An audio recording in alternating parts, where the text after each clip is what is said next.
everybody. So this week we are telling some spiritual stories. I think I've shared with you, I've had 7 years of some really amazing experiences in the spirit realm.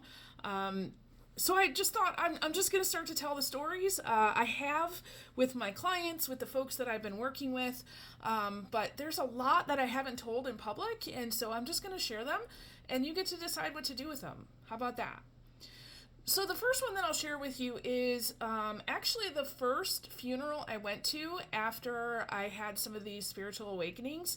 To be honest, I was very nervous about what would happen. I had, a little bit of fear around that. So I went. It was my great uncle's funeral, and lovely to see family and that kind of thing. His kids all got up, talked about him, talked about working on their relationship later on in life, but how he was a hard man to live with. And it was very interesting because my uncle was there. I could tell, there's a certain energy that it looks different if you're living versus not. So long story short, he was there and he was commenting on everything that was going on in this funeral. And he, confirmed, yep, I was not an easy man to live with. He told me some things that happened when he was a kid, why he acted the way he did, but it wasn't in an excuse kind of way. Because he said, man, I really wish that I knew then what I know now. And he spoke a lot about unconditional love and how he just loved his kids and he loved his wife and he loved his family. And he was thankful for all of the good that he got to experience and that he got to give out.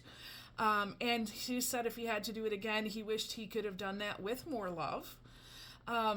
But the other thing, so he was diagnosed with dementia. So for the last few years, he struggled with that.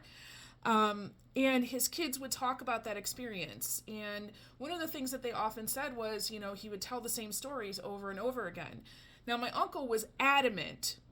I never told the same story twice.